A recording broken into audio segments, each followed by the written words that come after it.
अस्सलाम वालेकुम dear students, welcome in artificial intelligence course. मैं हूं आपकी mentor course instructor Rashida Abbasi और आर्टिफिशियल इंटेलिजेंस का ये कोर्स आप जिस चैनल पर देख रहे हैं वो है स्किल वेव्स। अगर आपने अभी तक स्किल वेव्स को सब्सक्राइब नहीं किया तो लाजमी सब्सक्राइब कर लें। Let's move to our second class. हमने जो फर्स्ट क्लास को थोड़ा सा रिव्यू करते हैं कि हमने फर्स्ट क्लास में क्या लर्न किया था। हमने कोर्स कंटेंट पढ़ा था, आर्टिफिशियल इंटेलिजेंस की 2 ब्रॉड डेफिनेशंस पढ़ी थी, यानी कि आर्टिफिशियल इंटेलिजेंस को 2 वेज, 2 डिफरेंट वेबसाइट का डाटा कह लें, 2 डिफरेंट पीपल्स थिंकिंग कह लें, उनके थ्रू जो है हमने इसकी डेफिनेशन पढ़ी जो ऑलमोस्ट रिलेट करती है। आज मैं आप लोगों के लिए एक और इंटरेस्टिंग डेफिनेशन लाई हूँ जो कि बहुत ही सिंपल है, सिंगल लाइन है, ठीक है, जो आप लोगों को समझने में बहुत आसानी रहेगी। इसके साथ मैं आपको बता दूं कि हम लोगों ने जो पढ़ा था वो टाइप्स ऑफ एआई भी पढ़ा था, लेकिन वो टाइप्स किस बेस पे हैं हम ये भी आज की क्लास में डिस्कस करेंगे, यानी नैरो एआई और जनरल एआई क्या है। उससे पहले वो अमेजिंग सी डेफिनेशन मैं आपको बताती हूँ जो मैंने आज आप लोगों के लिए फाइनलाइज की है। लेट्स सी देखें कि artificial intelligence is study to create digital brain. Artificial intelligence की अमेजिंग डेफिनेशन मुझे आज ये नज़रों से गुजरी, बिकॉज डाटा तो सामने आता रहता है, तो मुझे लगा कि ये मुझे आप स्टूडेंट्स को बताना चाहिए कि आर्टिफिशियल इंटेलिजेंस कोई बहुत बड़ी साइंस नहीं है। ये क्या है, डिजिटल ब्रेन को क्रिएट कर रही है, मस्नूई ज़हानत है ये। लाइक कि हमने एक मशीन बना ली है और वो मशीन जो है वो सोचने समझने की सलाहियत रखती है, लेकिन वो सोचने समझने की सलाहियत उसी डाटा को यूज़ करके रखती होगी जो ह्यूमंस ने उसको प्रोवाइड किया होगा, क्योंकि ये एक डिजिटल ब्रेन है ना, रियल ब्रेन तो नहीं है कि जो अशरफुल मखलूक़ात की थिंकिंग है वो सोच सकती है। तो डिजिटल ब्रेन सिर्फ वही काम कर सकता है जिसका हम उसको कंप्लीट डाटा देंगे, ठीक है, जो उसके पास पहले से डाटा मौजूद होगा और वो उस डाटा को यूज़ करके कुछ अमेजिंग न्यू बना सकता है, ठीक है। उम्मीद करती हूँ कि इस बात की समझ आई होगी। Let's move to next slide कि टाइप्स ऑफ आर्टिफिशियल इंटेलिजेंस जो मैंने आप लोगों को कल बताई, narrow AI, general AI, artificial super intelligence. कल मैंने जस्ट लो का जिक्र किया था, आज हमने एक और ऐड की है सुपर इंटेलिजेंस को। तो ये बेस ऑफ लेवल्स है, यानी कि सबसे पहले क्या काम हुआ, फिर क्या काम हुआ और आगे क्या होने जा रहा है, उस बेस पे जो है ये इसकी टाइप्स बनी है। अब हम बात करें नैरो एआई क्या है। इसे हम महदूद जहानत कहते हैं कि एक लिमिटेड जहानत है, एक लिमिटेड काम है। लाइक 1950 सेंचुरी में जो है वो नैरो एआई पे काम होना स्टार्ट हुआ था कि हम कुछ भी सर्च करते थे, हमें सर्च करना पड़ता था, ढूंढना पड़ता था, फिर हमें कोई ना कोई रिज़ल्ट मिलेगा। मैंने एक वेबसाइट से कुछ डाटा कंक्लूड किया है, मैं आप लोगों से वो भी शेयर करती हूँ। ये देखिए, जब हम बात करते हैं कि नैरो एआई की, तो कहते हैं कि इसका जो ओरिजिन है वो 1950 सेंचुरी है और ये एक मशीन्स के थ्रू है। इसमें सब सेट ऑफ डाटा साइंस होते हैं। इसमें जो है aim is built machine which are capable of thinking like humans नहीं होती। मेरे ख्याल में ये चीज़ हम इसको भी स्किप करते हैं, हम इधर आते हैं और मैं आपको जो आपकी स्लाइड डेफिनेशन है वो बताती हूँ। Narrow AI is designed and trend for a specific task और नैरो सेट ऑफ टास्क। देखिए बात वही आ गई है कि नैरो एआई क्या है, ये ख़ास काम करती है। जैसे कि हम जानते हैं कि कैलकुलेटर जो था वो जस्ट मैथमेटिक का काम कर रहा था, ठीक है।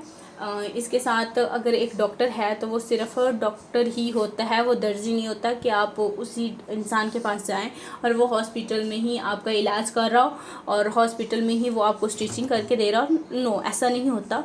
तो नैरो एआई का जो मॉड्यूल था, जो मॉडल था, हम मॉडल को एग्जांपल एक डॉक्टर से दे देते हैं, एक ह्यूमन से दे रही हूँ कि वो सिर्फ एक काम कर सकता था। वो एक स्पेसिफिक टास्क होते थे कि अगर वो डॉक्टर है तो वो जस्ट डॉक्टर ही होगा, वो साथ जो है स्टिचिंग नहीं कर रहा होगा। तो बहुत तंग था। और फिर ये भी इसमें हम दूसरी बात ये भी कर सकते हैं कि अगर एक डॉक्टर है तो उसको सिर्फ ये पता है कि अगर मतलब सर दर्द है तो उसको जस्ट ये पेन किलर देनी है, लेकिन एक सर्जन है उसको पता है कि हड्डी टूट गई तो मैंने इसका किस तरह से इलाज करना है। तो एक पर्सन स्पेसिफिक टास्क थे, डॉक्टर तो दोनों ही हैं, एक ही फील्ड से रिलेट कर रहे हैं, लेकिन क्या है कि दोनों का टास्क जो है वो स्पेसिफिक है। इसके साथ हम इसको बात करते हैं कि it operates with in a limited context and can not perform task beyond it's pre defined capabilities. कि नैरो एआई क्या थी बेसिकली, क्या है बेसिकली कि ख़ास काम था, स्पेसिफिक टास्क था जो दिया गया, ये सिर्फ उसी बाउंड्री में रहते हुए काम कर सकता है, उस बाउंड्री से अबव इसको कोई काम नहीं आता, इसको कुछ नहीं पता। इसके हम एग्जांपल्स बात कर लेते हैं। सिरी, लेक्सा कुछ image recognization software, streaming services है। मैं बात कर लूँ कि आजकल बहुत ज़्यादा एडवांस वेबसाइट्स आ गई जो इमेज क्रिएट करके देती हैं। अब मेरी बात सुनिए, उनके पास जो डाटा है ना वो एक स्पेसिफिक है। कुछ वेबसाइट जो हैं वो पिक्चर्स बनाने में बहुत अच्छी हैं, मतलब जिसे हम पेंटिंग कह सकते हैं। कुछ पिक्चर्स जो हैं जो आर्ट बनाने में बहुत अच्छी हैं। कुछ वेबसाइट्स ऐसी हैं जो लोगोस बहुत अच्छे बना के दे रही हैं। यूज़ तो एआई हो रहा है ना, लेकिन क्या है कि हर वेबसाइट का, हर ऐप का एक स्पेसिफिक टाइम लिमिटेड है कि उसने जो है वो उसके अंदर ही काम करना है। नेक्स्ट हम बात करते हैं कि हमारे पास जनरल एआई क्या है। ये हम बात कर सकते हैं कि जनरल एआई जो है ये अभी तक एग्ज़िस्ट नहीं करती। हो सकता है आने वाला फ्यूचर जो है वो जनरल एआई का हो। जैसे हमने आजकल सुना है रोबोट्स आ जाएंगे जी, जॉब्स खा गई है एआई। रोबोट्स भी आ चुकी हैं लेकिन उतने नहीं हैं, उनके एक स्पेसिफिक सिस्टम है। हो सकता है आने वाले वक्त में मॉडिफिकेशंस हों, कुछ चेंजिंग्स आएँ और रोबोटिक्स हर काम कर रही हो। जैसे कस्टमर सर्विसेज को रोबोट्स हैंडल कर सकते हैं। कस्टमर सर्विसेज है, हेल्थ केयर है, मतलब एक खुद साख्ता रोबोटिक डॉक्टर बन जाए और वही हॉस्पिटल्स में काम कर रहा, ह्यूमन डॉक्टर्स की नीड ही ना रहे। तो ये बहुत स्ट्रॉन्ग एआई है। अभी तक तो ऐसा पॉसिबल नहीं है, क्योंकि जो भी मशीन बनी है, जो भी मॉड्यूल्स बने हैं, उनके अंदर कोई ना कोई थोड़ी बहुत चेंजिंग्स होती हैं, उनके कोई ना कोई साइड इफ़ेक्ट्स भी होते हैं। हम देखते हैं आगे क्या होता है। इन 2020 आई थिंक सो मैंने एक मूवी देखी थी, मुझे ये नाम प्रॉपर याद नहीं, आई थिंक सो चिट्ठी, लाइक इंडियन मूवी थी। तो उसमें उन्होंने एक रोबोट बनाया हुआ था जो कि ह्यूमन्स की तरह एक्ट करता था, ठीक है, ह्यूमन्स की तरह काम करता था, लेकिन उसको चार्ज होना पड़ता था। जस्ट ये डिफरेंस था उसका। तो जब वो मूवी देखी थी तब मेरे माइंड में आर्टिफिशियल इंटेलिजेंस का कोई कॉन्सेप्ट नहीं था। मुझे नहीं पता था कि आने वाले वक्त में वाकई ही ऐसा कुछ होने वाला है। वो तो एक सिंपल सी एक मूवी थी और उसके अंदर एक सिंपल सी बात हो रही थी। तो लेकिन अब जो मॉडिफिकेशंस आ रही हैं वो ये जनरल एआई की तरफ जा रही हैं। जो उस मूवी में उन्होंने दिखाया है ना, वो बेसिकली यही जनरल एआई, स्ट्रॉन्ग एआई की बात हो रही थी कि आने वाले वक्त में ऐसा हो सकता है कि कोई ऐसी चीज़ बन जाए जो खुद से सोचने समझने की सलाहियत रख रही है, ठीक है, और वो कोई भी प्रॉब्लम आ रही है उसे खुद से सॉल्व कर रही है, वो ह्यूमन की तरह मूव कर रही है, ठीक है। एक काम हो सकता है ह्यूमन की तरह मूव कर रही हो, लेकिन ह्यूमन्स की तरह वर्क कर रही हो, लेकिन उसका एक स्पेसिफिक काम होगा, उसके एक माइंड लेवल सेट होता है, ठीक है। तो उसके अंदर वो वही काम करेगी जो इंसानों ने उसके अंदर डाला हुआ होगा, ठीक है। तो जनरल एआई अभी हम ये कह सकते हैं कि ये बहुत दूर है।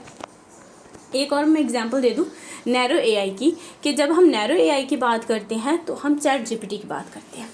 चैट जीपीटी मैंने मोस्टली इसका जिक्र भी कर रही हूँ, हमारा 3rd और 4th लेक्चर भी चैट जीपीटी से रिलेटेड ही होगा। तो चैट जीपीटी 2020 में लॉन्च हुई थी और 2021 के स्टार्ट में, ठीक है। उसमें चैट जीपीटी जो थी वो 3 थी। अब चैट जीपीटी 3 अगर किसी ने यूज़ की है तो उसमें यह था कि आप कोई क्वेश्चंस पूछते थे तो वो इतने एक्यूरेट नहीं होते थे, थोड़ा बहुत वो डाटा आपको देती थी। फिर चैट जीपीटी 3.55 मज़ीद मॉडिफिकेशंस के साथ आई जो हम 2022 के लास्ट तक यूज़ कर रहे थे। उसके बाद चैट जीपीटी 4 भी आ चुकी है जो कि पेड वर्जन है, लेकिन मोस्टली जो मैं यूज़ करती हूँ, क्योंकि मैं पेड वर्जन नहीं बाय किया अभी फ़िलहाल, तो मैं 3.5 यूज़ करती हूँ। अब 3.5 चैट जीपीटी है, एक्यूरेट है, लेकिन उसका जो डाटा है ना वो 2021 के दिसंबर तक का ही उसके पास डाटा है, क्योंकि वो एक मॉड्यूल बना, एक सिस्टम बना, एक चैटबॉट बना, उसमें डाटा जो फीड किया गया वो 2021 तक का डाटा फीड किया गया। अगर आप चैट जीपीटी पे जाते हैं और क्वेश्चन करते हैं what is the current situation of Pakistan, तो वो या तो आपको छोटा बहुत बताएगी, लेकिन जब आप कहते हैं ना what is the situation of Pakistan in 2024, तो वो आपसे माजरत कर लेती है, माजरत कर लेती है, ठीक है। तो आगे आ जाता है, sorry I don't know because my data is saved, या जो मेरा डाटा है वो 2021 तक का ही है। क्यों? क्योंकि उसके पास नैरो एआई है, उसको एक स्पेसिफिक मॉड्यूल दे दिया गया है, वो 2021 तक का जो डाटा है उसी को कंक्लूड करके आपको आंसर देती है।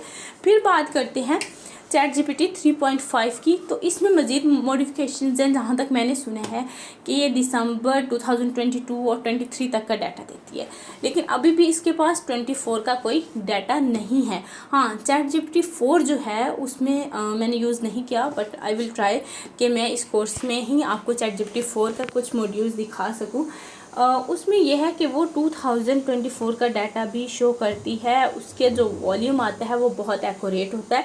तो बात यह है कि अब एक चैट जीपीटी एक वेबसाइट है, ओपन एआई की एक मॉड्यूल है, और उसके अंदर भी इतने वर्जन्स हैं, तो हम कैसे कह सकते हैं कि हमें पूरी आर्टिफिशियल इंटेलिजेंस एक शॉर्ट फॉर्म में आ जाएगी? नहीं, आर्टिफिशियल इंटेलिजेंस एक बहुत बड़ा समुद्र है।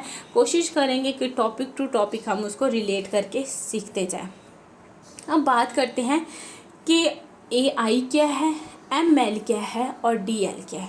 मैंने आप लोगों से जो एक हमारी मिस हो गई है, basic artificial super intelligence. Super duper intelligence वो वक्त आएगा जब एरोप्लेन भी रोबोट्स चला रहे होंगे, और हमारी फ़ौज की जगह कोई भी कंट्री है उसको सेव करने के लिए रोबोट्स होंगे, ठीक है।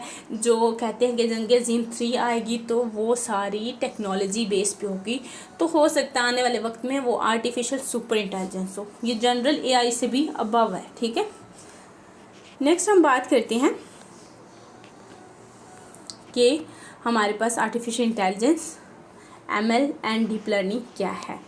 मैंने एक छोटा सा चार्ट बनाया, लेट्स यू देखें। Applied AI, full AI, super AI, 3 type से हम पढ़ चुके हैं। मशीन लर्निंग क्या है?